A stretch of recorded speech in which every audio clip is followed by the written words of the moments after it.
Bwana sifiwe sana. Utembei tu hivi hivi, unataka kufikia kilele. You want to shift to a higher mark. The higher mark should not just be anything less than this. Bwana sifiwe sana.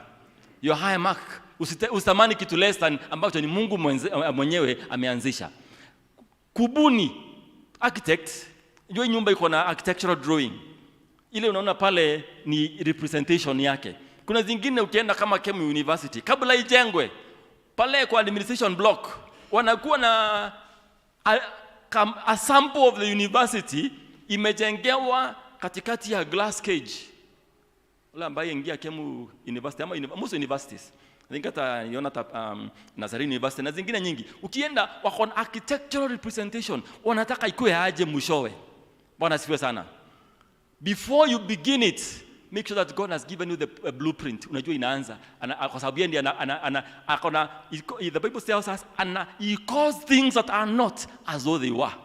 He sees the end from the beginning. For you to get that end that God has planned for you, you must be sensitive to his moving. Bwana sifiwe sana. Shift by desiring, by looking forward to a city with foundations, whose architect and builder is none other than God. Shift by looking forward to a marriage whose architect and builder is none other than God. To a career ambayo ni Mungu ni mwenye kuubuni na kujenga kazi, kesha yako na ukuu wako na kazi yako ijengwe na Mungu. Bwana sifiwe sana. Usifanye tu mambo biashara tu hivi hivi, usianzishe tu mambo hivi hivi, usiingiane na uhusiano hivi hivi. Hakikisha imejengwa, imebuniwa na imejengwa na nani? Mungu mwenyewe. Bwana sifiwe sana. Mmoja wa hao tumesoma ni ambao tumetoa ushuhuda wake, Ibrahimu. Genesis 22 is a good example.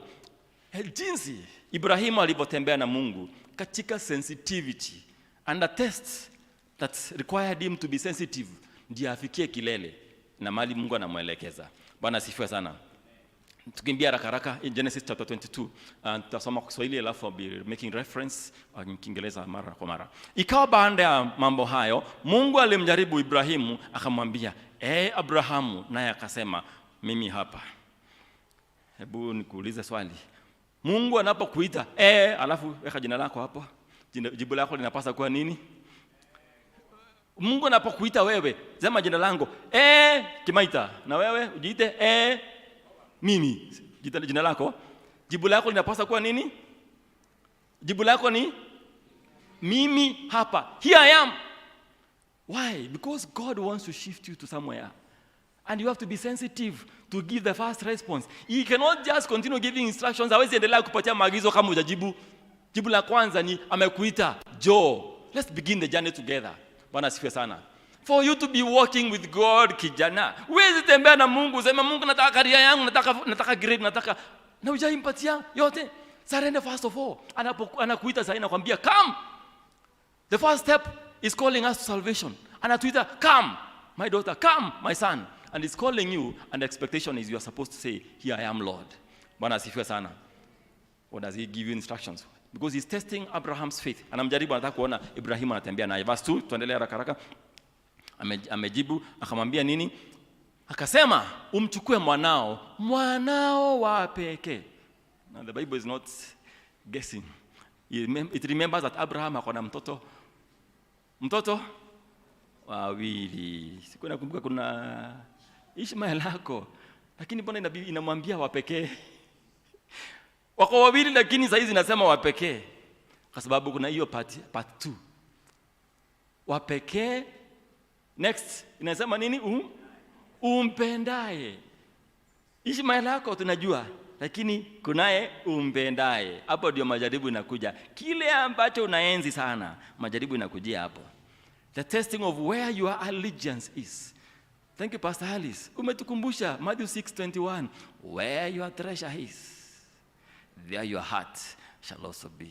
Ibrahimu, Mungu anajua roho yake iko na mali yake, na roho yake iko kwa kijana Isaka. So unamwambia hapo ndio test iko. Where you have put your most attention. Mali umeweka attention yako nyingi. Most likely hapo ndipo unaweza kusahau Mungu. Na Mungu anataka kupima kama roho yako iko mahali baraka zilikuja ama bado uko kwake. Bwana sifiwe sana. baraka ambazo umepata, biashara na job umepata. Swali ni je, where is your allegiance? Allegiance, sensitivity yako, are you still sensitive kwa Mungu, ama ulipopata baraka attention yako ilikuwa attached na hiyo baraka? Swali ni Mungu ambao anataka kutest leo ni kwamba unampenda nani zaidi? Is it the Isaac that you have been praying for, the job that uliombea, hiyo nafasi ulipata ya shule, no, kuna hiyo relationship ulianzisha, attention yako ilienda wapi? Compare the number of hours you used to pray hapo awali, masaa ulikuwa unaomba mangapi, na baada ya baraka kuja unaamka mapema, jambo la kwanza ni wapi unaelekea? Ni FB na WhatsApp na Twitter na Instagram asubuhi. The first thing before ukumbuke neno, unataka ku-update status. Hashtag. Halafu unatuonyesha mahali ulikuwa mountaineering jana, sababu ulifika huko umechoka sana. Ulienda hike. Where your treasure is. Be careful. Usipotoshwe na baraka iliyokuja.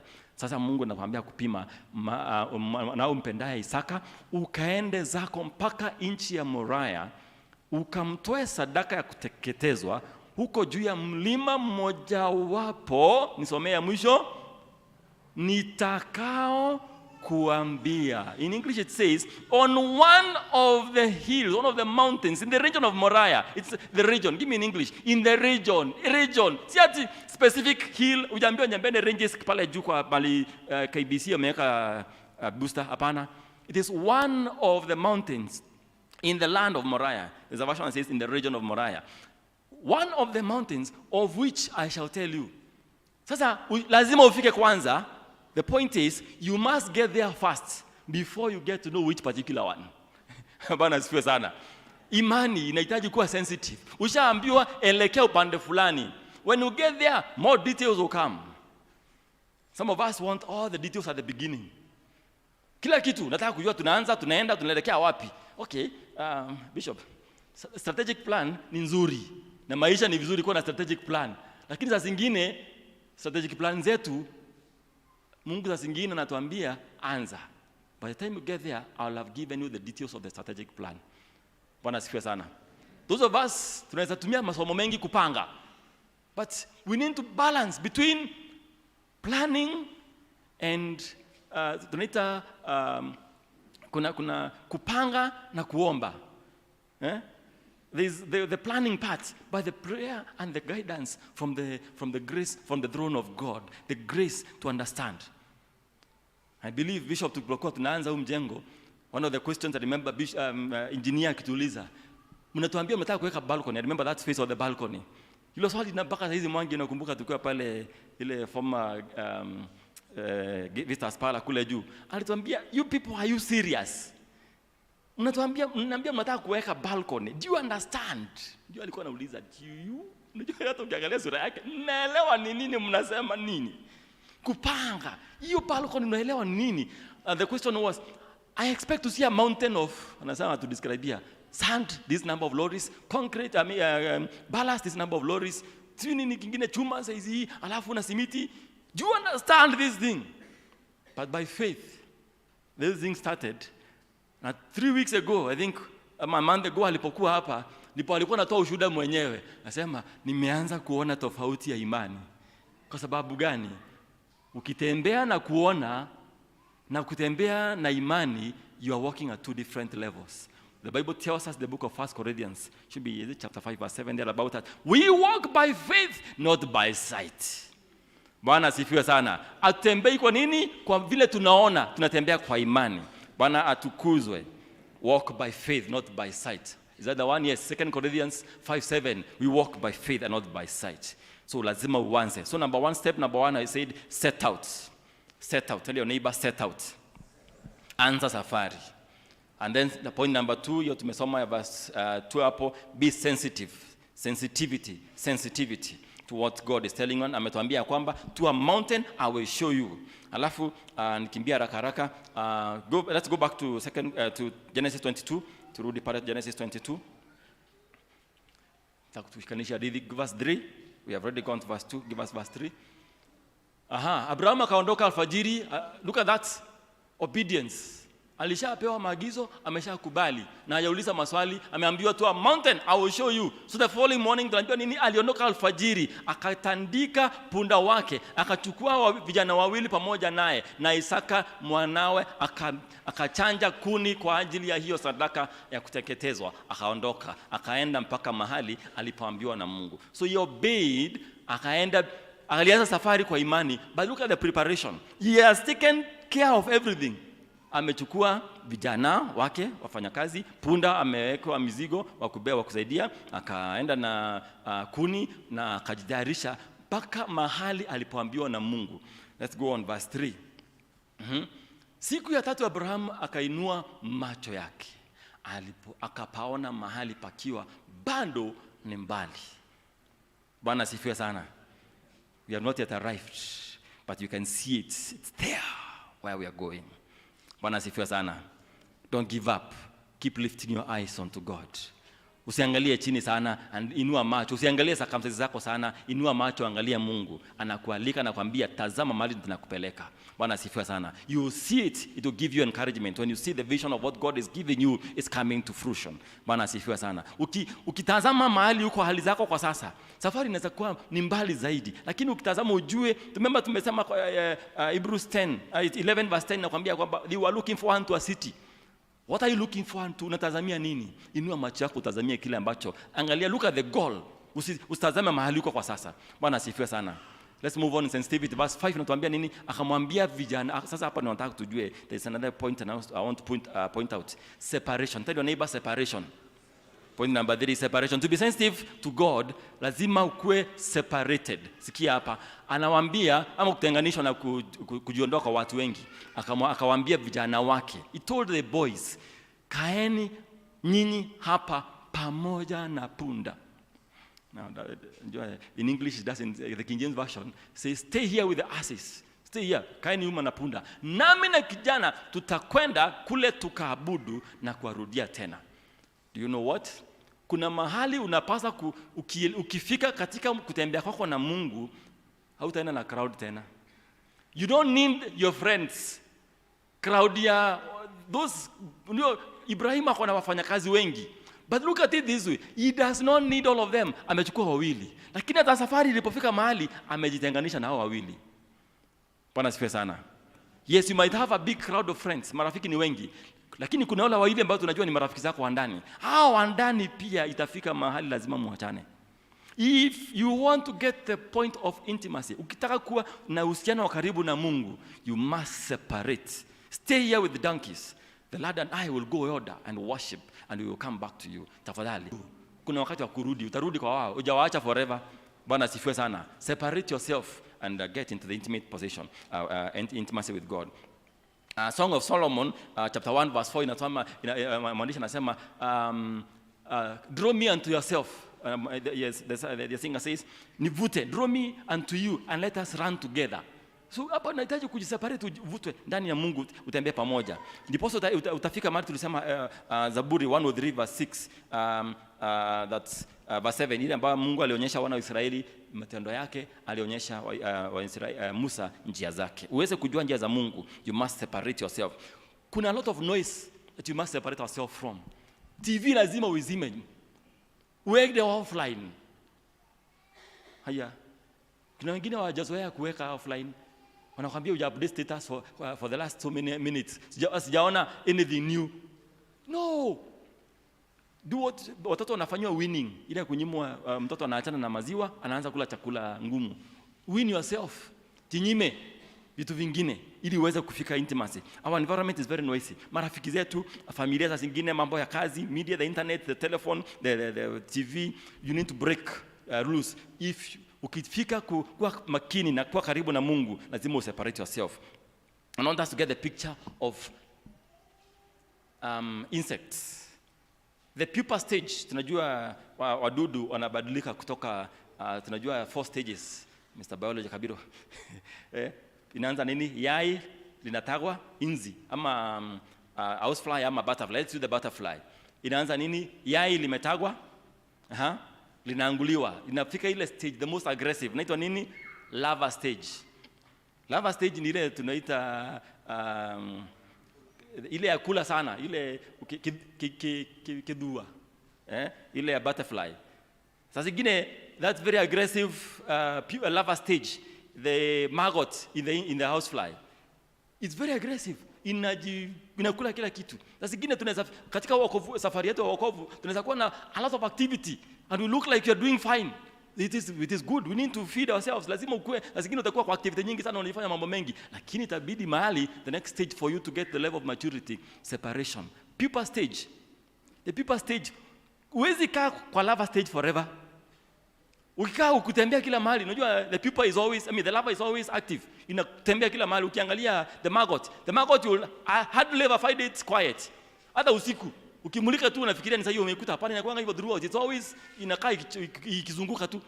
The caterpillar, it has a voracious appetite. Inakula kila kitu, inafagia na kula kila kitu. But look at the next stage. For it to become the adult, the beautiful butterfly. Ndio uweze kuona butterfly ile tamu, ile beauty yake. There is a period of separation where it disappears. It does not transform from the larva to the adult. There's a period of disappearance. Unafikiri imekufa, lakini unakuta imejikunja yenyewe, kimemeo kikaikunjira ina cocoon. Inajikunja yenyewe, inajitengenezea nyumba, na inaenda chini ya majani. It goes under. Sometimes it digs itself into the ground. It goes the corners of your house after the rains. If you're not careful, you'll discover there are several of the fiery creatures in your house, because they have come to hibernate in preparation for the next level. Bwana asifiwe sana. Za hiyo sadaka akamtwika Isaka mwanawe, akatoa moto na kisu mkononi mwake, wakaenda wote wawili pamoja. What did he do? He took the wood for the burnt offering, laid it upon Isaac his son, took the fire in his hand and the knife, and the two of them went together. Amechukua kuni mpatia kijana, yeye amechukua vitu viwili, kisu na moto. Responsibility. Those two items are very sensitive. Kisu na moto. Kama kuna vitu watoto ufunzwa kuchunga mtoto kwa nyumba, Pastor Dave, I know the things you have to run after these days. Wewe chunga, usiguze, wewe acha na kisu utakatwa. Si ni kweli? Usiguze moto, unajua toto, moto, guza, moto. That stage must be careful. Do you know what? It requires maturity to carry fire and the knife. Hallelujah. Moto na kisu havibebi na watoto. Ukitaka dhabihu itekete na ifike vizuri na umalize dhabihu, sio mtoto atabeba, mtoto anabeba kuni. And unfortunately the young man Isaac does not know he is a sacrifice. Yeye mwenyewe amejibebea kuni za kujiteketeza. Romans 12 verse 1. Hebu jiangalilia hapo, hata wewe ubebe kuni zako. Romans 12, Warumi 12 mstari wa kwanza inakwambia, basi ndugu zangu na wasihi kwa huruma zake Mungu, itoeni miili yenu iwe dhabihu iliyo hai. Haleluya. Niambie jirani yako, mwili wako ndio dhabihu. Beba kuni ukajiteketeze. Haleluya. Wewe ujibebe kuni uende ukajiteketeze. Offer your life as a living sacrifice.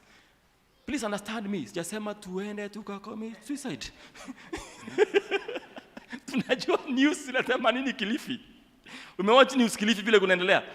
Sijasema we do suicide attitude. No, it is separation in the spirit. Sio hii physical. Kuna ile physical yes, lakini tuelewe. Hapo ndio unahitaji sensitivity to the spirit of God. Uelewe Mungu anasema nini. Usifuate maagizo ya watu. Bwana asifiwe sana.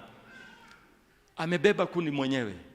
Na the result of that inatuambia kwamba itoeni miili yenu kama dhabihu iliyo hai, takatifu, ya kumpendeza Mungu, iliyo ibada yenu yenye maana.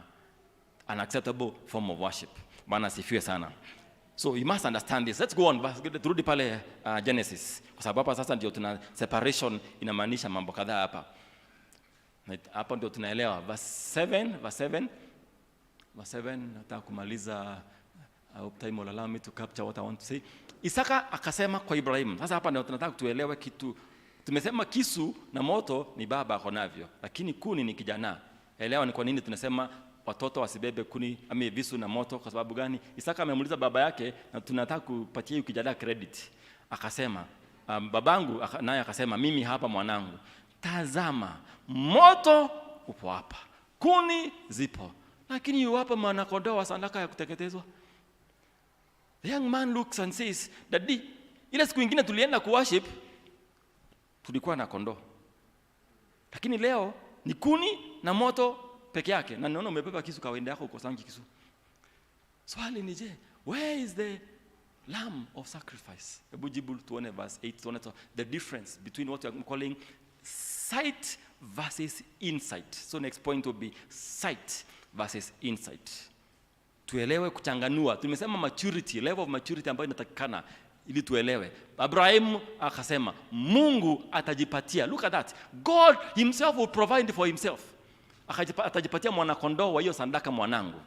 And the young man does not question anymore. He's satisfied with the answer by the father. Why tunasema nini? Kijana ameuliza swali, babake akamwambia Mungu atajipatia mwenyewe. The Lord himself will provide for himself. Kwa sababu hatukuji kujiabudu, tunakuja kuabudu Mungu. Sina sadaka yangu, ni wewe. Sitaki nawezi mwambia, kwa sababu anajua kijana anaweza mwambia ndio wewe uko sawa kichwa. But look at this.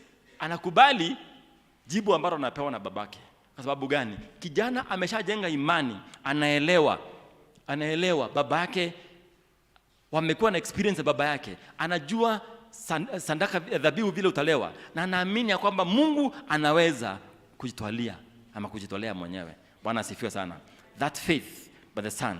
But you're saying sight versus insight. Kijana anatazama yaliyo nje. Na kawaida katika imani yetu, before we mature our faith into a deeper level of sensitivity to God, saa zingine tunaweza tembea by sight. Bwana asifiwe sana. Tulisema verse 2 Corinthians 5:7 nasema do we walk by faith not by sight. Hapa Isaka alikuwa anatembea by sight, lakini Ibrahim anatembea by faith. Tunasema separation, the difference between maturity or the boys versus boys separated from men. Hapa ndio tuna separate maturity from childish behavior. Paulo anatuambia katika Wakorintho ya kwamba when I was a boy, when I was a child, I reasoned like a child. Lakini sasa I'm a mature person, I reason like a mature person. Mungu atusaidie tufike hiyo level ya maturity. Bwana asifiwe sana. Tuelewe discernment, na baba aelewe ya kwamba kuna maana ya watoto kufundishwa tabia za kuabudu ni gani, ili akipata ibada aitambue ibada ya kweli ni gani. Bwana asifiwe sana. Kijana ameshaabudu na baba yake hapo awali, anajua hapa kuna kitu missing. Anamwambia daddy, hii ibada sio vile tunafanya kawaida. Do your children understand what worship is? Watoto wetu wanaelewa ibada ni nini, ili ibada ya kweli waijue. Na wakiona kuna kitu haiendi vizuri katika ibada, watuambia hii hapa haiendi vizuri. Can your children distinguish? Wanaweza kuelewa mafundisho ya kweli na mafundisho ya kando. Mtu akiondokea mafundisho ya neno la Mungu, mtoto wetu anapaswa kuelewa, atuambie hapana, hapa haiendi vile tunafundisha chachi yetu. Msingi wa neno, mzazi baba yangu hajanifunza hivi, neno la Mungu alijasema hivi, tujifunze, tutembee na sisi, tutembee sisi katika neno, na watoto wetu tuwatembeze katika hilo neno pia. Bwana asifiwe sana. Niruhusu niseme points zingine mbili haraka tukimaliza, kwa sababu time does not allow me to finish. Let's go back to Genesis 22. Na tunajua ya kwamba Proverbs inatuambia train up a child in the way he should go, na akiwa mature hata iacha, mfundisha mtoto. Through Genesis 22 tumesema kutoa dhabihu. So in turudi verse, tulikuwa tumefika verse 7. Verse 7 haraka nataka kumaliza points mbili. Isaka ameshaona hilo verse 8. Sasa nimaliza na points zingine mbili hapa. Hatushasoma hiyo verse 9.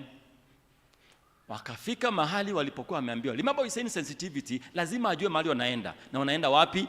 Waliona ni kwa mbali, in the region of Moriah. Wameona ni kule mbali tunaenda. So akaenda, walipofika mahali hapo. How did Abraham know ni hapo wanaenda? You must be sensitive to know when you have arrived. Bwana asifiwe sana. Lazima ukue makini ndio ujue ukifika. Alipofika mahali alipokuwa anaambiwa, wameambiwa na Mungu, akajenga madhabahu huko, akaziweka tayari kuni, kisha akamfunga Isaka mwanawe, akamweka juu ya madhabahu, juu ya zile kuni. Na nilisema ya kwamba Romans 12:1, you offer your bodies as a living sacrifice. Hata Isaka mwenyewe ametupatia example mzuri, mfano mzuri. We don't see, you're not told how that process happened. But I can believe kijana lazima alikuwa amestruggle with that And the father himself mwenyewe alikuwa na struggle na hilo, lakini jibu lilikuwa ni kwamba Mungu mwenyewe atajipatia mwana kondoo. Bwana sifiwe sana. When you offer your body as a living sacrifice, the fire on the altar might get hot. Please don't crawl out. Nirudie hiyo tena. Uko kwa madhabahu, don't crawl out. Hakikisha umefungwa. Ujifunge vizuri kwa madhabahu, kwa sababu ukienda hapo uketi, ukichomeka utaruka. Amefungwa. Jifunge na nira ya neno la Mungu katika uwepo wake. Bwana asifiwe sana. Ili usitoroke moto ukiwa mkali, kwa sababu you want to crucify the flesh and its desires. Unataka kuua matamanio ya mwili ili uweze kufikia mahali Mungu anakuelekeza. To be sensitive to what you must be patient with the process. Bwana asifiwe sana. It's not always easy. Lakini haiko rahisi, lakini kuna neema ya hata motoni ya madhabahu. When you sacrifice yourself, and you talked about sacrifice. So point number 5 on sacrifice. So there's a point of departure. You must surrender, fully surrender. Give up, surrender the sacrifice. Release the sacrifice. Point number 5 I was saying sacrifice. Lakini tusikize, ameshamfunga, amemweka juu ya madhabahu na juu ya zile kuni. Verse 9. Verse 10, sorry, next time, verse 10. Wala, yes, Genesis 22:10, verse 10. Abrahamu akanyosha mkono wake. This is a real sacrifice now. Kumfunga ayamaliza. Huwezi teketeza dhabihu kabla hujaimwaga damu. So hivyo alikuwa tayari kutoa kisu amchinje mwanawe. Verse 11. Hapo sasa ndio Mungu ameshadhibitisha kwamba Ibrahimu ako sensitive. Ndipo malaika wa Bwana akamuita kutoka mbinguni, Abrahamu, Abrahamu, naye akasema mimi hapa. Verse 12. Akasema usimnyoshe kijana wa mkono wako, wala usimtende neno, kwa maana sasa ninajua kuwa mnamcha Mungu, kuwa hukumzuilia mwanao wa pekee. Amemaliza na hili. Wakati uko sensitive, Mungu akikuelekeza, there are times God gives last minute instructions with a few changes. Kuna maagizo Mungu anapatiana dakika ya mwisho za kubadilisha maagizo ya kwanza. What am I saying? Switch. Being sensitive requires you to switch to the new direction that God gives. Switching meaning, angalia verse 13, anapewa maagizo mapya, akainua macho yake. You must be sensitive to switch by lifting your eyes. Akiangalia macho, akaangalia, tazama, kondoo dume yuko nyuma yake. Now, unaweza angalia sana upande mmoja, lakini kuna sauti ya kondoo inalia nyuma yako. Lazima uangalie ni hiyo kondoo inalia nyuma yako ni gani. It might be the change of the instruction that God has given you. Bwana asifiwe sana. Switch to the new instructions. Amepewa kondoo amenaswa na pembe zake katika kichaka. Abrahamu akaenda akamtoa hiyo kondoo, akamtoa awe sadaka ya kutekeza bandala ya mwanawe. Kwa sababu gani? Alikuwa ameshatoa, atamwambia kijana Mungu mwenyewe atajipatia kondoo. Ndiye huyu. Thibitisho ya imani ya yule kijana alikuwa ameambiwa na baba yake, Mungu atajitwalia, sijui hii imeletwa. Bwana sifiwe sana. Ushuhuda mkali ama mzuri ulioje huo. My last point on this one is when you lift your eyes, you see God supply. Na ndiposa Mungu anakuja kwa Ibrahimu. Ibrahimu anamtambua kama Mungu, anamuita Yehova Jireh. Mungu and the God my provider. Mungu akutanaye na mahitaji yangu yote. Bwana sifiwe sana. May the Lord give us that grace tujielewe ya kwamba yeye, na tumuelewe Mungu ni nani katika maisha yetu in different dimensions. Tumuelewe Mungu katika different dimensions. May you bow our hands to teremsha nyuso zetu. Nataka tumalize with this prayer. Lord, make me sensitive. Mungu nifundisha nikuwa makini. Ukinipatia maagizo direction hii, nielewe unanipeleka upande huo. Nielewe wewe ni Mungu wa aina gani katika maisha yangu. Nikuelewe, nikujue zaidi. Tuliomba ya kwamba utufundishe na utufungue macho yetu. Na asubuhi ya leo tunaomba utufungue macho ya roho zetu. Tuelewe mwelekeo wako Bwana. Tuelekeze katika uwepo wako Bwana. Tufunze na neno lako. Tufungue macho yetu Bwana. Tuwe sensitive to the direction that you are giving us. Lord, we want to be sensitive.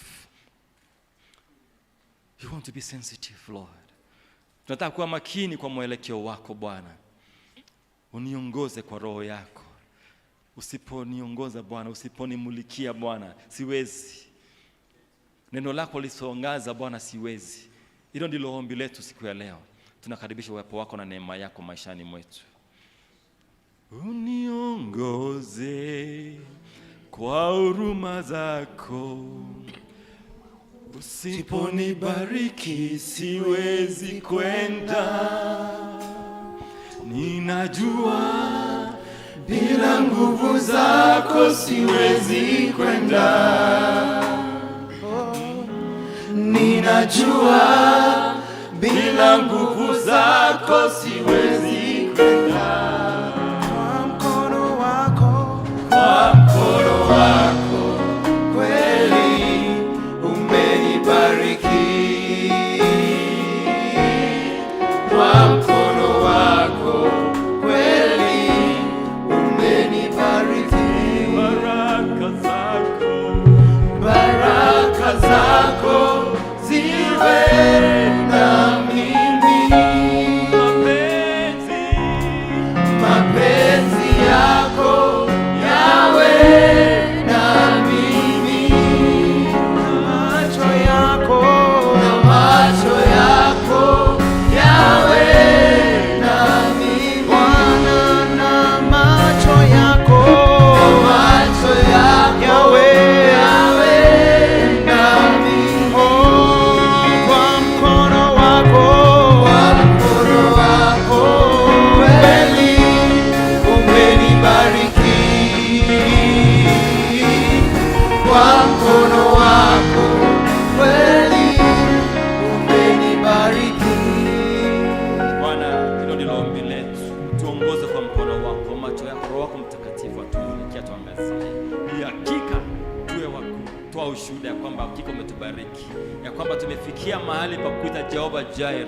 Tukujue majina yetu mazuri ambao wanaitwa nayo. Tukuite Jehova Nisi, our Bana. Tukuite Jehova Sikenu, our righteousness. Tukuite Jehova Rafa, our healer. Jehova Shama, our peace, our Shalom, our peace. And your presence to be with us. Uende nasi Bwana. Kama wana Israeli tunasema kwamba tutoki kutoka hapa. Kama Musa hatoki kutoka hapa Bwana. Hataki kuendelea tena bila kuongozwa nawe na Roho wako Mtakatifu. Awe nasi na tuongoze. Katika jina la Yesu tumeomba na kuamini. Thank you. God bless you.